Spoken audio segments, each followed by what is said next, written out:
The Wylderwood Chapter 6. "No!" Harks shouted, angry and sad and ashamed and scared all at once.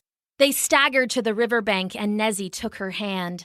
They clung to each other for a moment, not hearing the battles that still raged all through the city. They only looked at the running water where the cart had been. "We tried," Nezzy said. The water burst again, and a waterlogged halfling sucked in a greedy breath. "You got out!" Harks shouted, helping them to the bank. "It's not the first lock I've picked," they said, handing Nezzy back her hairpin. "And it's not the time for questions. Let's go." The three of them climbed onto the shore and heard the sounds of battle nearby. Nezzy shouted, "Lochlan!" and ran towards the fight. Harks felt shaky and wild, one thing after another, not able to gather her thoughts. She charged ahead, rounding the corner of a burning tree home and running right into Nezzy's back. In the street before them, surrounded by smoke, Lochlan was facing down a long, lean elf. He had a heavy dagger in each of his hands, his hair a knotted braid hanging down his back. Lochlan stepped toward him, panting, and lashed out quickly with his sword. Effortlessly, the elf blocked with one of his knives, spun closer to Lochlan, and elbowed his face with a nasty cracking noise. Lochlan staggered backwards and fell, dropping his shield but keeping hold of his sword. The elf prowled forward, dagger swinging. Harks thought madly. Who was this guy? Was he working with the warlock? Nezzy tried a bit of magic, but it tangled on her tongue. The halfling was casting about, looking for an escape. The braided man ducked around Lochlan, playing with him like a cat would a mouse. After a moment, the squire was knocked onto his back again, and the braided man raised a dagger over his chest. Harks laughed madly, losing control of her emotions. Enough was enough. She stepped into the street. "No!" Harks screamed and wound up like a carnball pitcher, her hand a burning red coal. She hurled a fireball at the elf and it smashed into his chest, knocking him backwards in a cloud of cinders. He let his momentum carry him in a backwards roll and came up on his feet just in time for a rock to thwack into his head. Harks turned and saw the halfling already winding up to throw another. Nezzy held up her branch like a wand, her eyes misting green. The elf glared at them all in turn. His purple eyes made Harks shiver. He felt like a hunter, trying to memorize them all for later. "This doesn't end till you do, Lochlan," the elf called, and then he turned and ran, disappearing into the smoke and chaos. Nezzy helped Lochlan to his feet and he picked up his shield. Harks looked into the smoke after the elf, then turned to Lochlan. "He knew who you were. He must have been looking for you. Why would he be looking for you?" Lochlan shrugged, still catching his breath. "I don't know." Then he spoke so quietly that only Harks heard him. "He was so fast, he would have killed me." He looked at Harks with fear and thanks mixing in his eyes. Harks nodded to him, then looked at Nezzy and the halfling. Nezzy had been hit on the head, Lochlan had been burned and then attacked, and the prisoner had barely escaped drowning. "We have to go. The evacuation is almost done, and we have to get out of this city before the dross and the rest of these maniacs decide that we're the only ones left worth killing." Lochlan didn't move. "Why is the prisoner coming with us?" Harks turned to the halfling quickly. "Should we use he or she for you?" "They and them, actually," the halfling said. Harks turned back to Lochlan. "They're coming with us because we helped them out of the prison cart. You can't just leave people behind." Lochlan opened his mouth, but Nezzy spoke before he had a chance. "Shalsani told me to find Osla, the Frosker druid. He'll know what to do, so let's go." The four of them headed toward the north wall, back where the sail train had stopped and there seemed to be less fighting. The bridge that would lead back to the city gates had a bite taken out of the stone, but it looked passable. Harks could see that there were Frosker guards in the tree towers on either side of the gate. They were barely holding off a mass of dross, shooting flaming arrows down among the dark creatures and occasionally knocking one down if it climbed too high. Harks looked at her friends and said, "If we can get by that bunch of dross, we can get back out to the road and hide in the Wylderwood. Then we can figure out—" Her words were drowned out by horn blasts from the guard tower, and several of the guards jumped from the giant trees in terror. A column of iridescent black smoke rippled in the moonlight, and then the gates were splintered to pieces with a deafening roar. Harks felt splinters sting her cheeks, and then Lochlan was there, holding up his big shield over her and Nezzy and the halfling.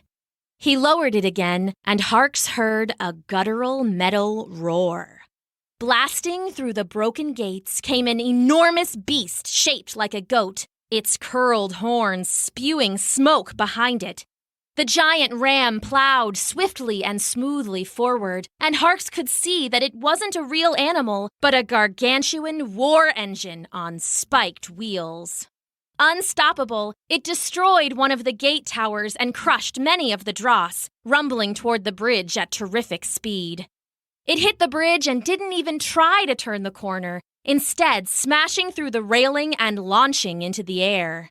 It turned to the side as it flew, and a tiny creature jumped out of its head. The small figure sailed over the brass oak trees on little wings just a moment before the ram smashed into the wall beside the river gate. The chugging smoke that drove the giant war machine shuddered and shrieked, and then, quick as a wink, the thing roared into flames, igniting the towering wall beside it. Several of the brass oak trunks that made up the wall had broken, and Harks pointed to where they had fallen. "Maybe we can get out through there." She ran along the road to where the trunks had fallen, but the flames from the metal ram had spread. The way out was blocked by a burning log, as big around as a house. Harks stopped short, and Nezzy, Lochlan, and the prisoners stopped behind her. "Ugh, now what are we supposed to do?" Lochlan said. "Really great, guys, really solid rescue," said the halfling. "I don't see you helping, prisoner," snapped Lochlan. "Wax. My name is Wax," the halfling replied sharply. "Harks, can you put out the fire?" Nezzy asked. I can try," Harks said, reaching out to the flames. She had always been better at making fire than controlling it, and Bobbadin was forever lecturing her about the value of self-control. Just thinking of her old master made anger and sorrow rise up in her chest, and the flames only roared higher. "I can't," she said. "I'm sorry." Harks turned to see her friends' worried faces. Behind them, the dross were swarming as the Frosker fled and Edgewater burned. Everyone looked at one another, waiting for someone to come up with a plan. A hulking figure came striding from the smoke. It was nearly 7 feet tall and broad as a barrel. "Oh, what now?" the halfling said, and Harks couldn't help but agree. But as the figure drew closer, Harks saw the firelight glint on one metal arm. "Bobson!" she yelled. The gentle half-giant had pulled their cart across half the realm, and Harks found herself cheered beyond reason to see him again. "Come on," he grumbled, but Harks could see the ghost of a grin was on his face. He stooped down at one of the fallen logs. "I lift, you go, you all go." Harks looked at him more closely. His blue sailtrain uniform was cut and scorched, and the strange clockwork of his metal arm creaked with ash. "Sounds good to me, big guy," the halfling said, and the others agreed. The half-giant bent down and wedged his clockwork arm between one fallen branch and another. The mechanical hand was like a big, flat clamp, and it strained open. He put his massive back behind it, and slowly, creaking, the log began to rise up. The fire Harks had failed to extinguish started to move along the log toward him. "Hurry!" he grunted. The gap was maybe a foot, but Harks could see the Wylderwood beyond. She motioned for the halfling to go first, and they helped Nezzy next, and then Lochlan gestured for her to go before him. "Ladies first," he said. "You go," Harks said, wanting to wait with the half-giant. "The Code of Knights demands—" "Just go, Nighty-Night," Harks said, and Lochlan actually listened, wriggling through the gap. Harks put her legs through first and turned to look up at her massive friend. "How are you going to get out, Bobson?" Harks was underneath the burning log now, but she stopped, concerned. "Gothak," he grunted. "Oh, sorry, I don't speak huge metal arm guy language," Harks said. "What did you say?" "My name," he said, and Harks saw with horror that the dross were charging them now. "My name is Gothak." "All right, Gothak," Harks said. "It's time to shake a leg, or a tree, or whatever. We gotta go." "You go," the half-giant grunted, straining at the weight of the log. "I stay." A small shadow struck at the half-giant's leg, and Harks realized that there were a dozen or more of the dross encircling him. The tree trembled in his hand, dropping a few inches and scraping along Harks's back. "Go!" he roared, and the dross leapt onto him from every side. "Gothak!" Harks shouted. She tried to crawl back out to help him, but Nezzy and Lochlan grabbed her ankles and yanked her in their direction. She slid off the broken trunk and landed face down on the damp soil, and as she did, the end of the log crunched down, right where she had been a second before. Another tree fell a moment later, and then a rain of brass oak branches, blocking the way completely.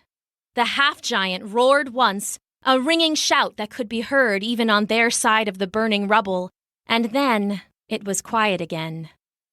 Harks looked up at the burning walls. They had escaped the city, but they had left so much behind. Bobbadin, Shelsani, Gothak, and now she turned. Now they were in the Wylderwood, in the middle of a deep and dangerous night. Nothing about these woods was safe. Tired and hurt as they were, they still stumbled away from the walls, looking for safety. They walked until they could no longer hear the sounds of destruction, and then sank to the ground to rest. Harks hugged Nezzy for a long time. To be continued.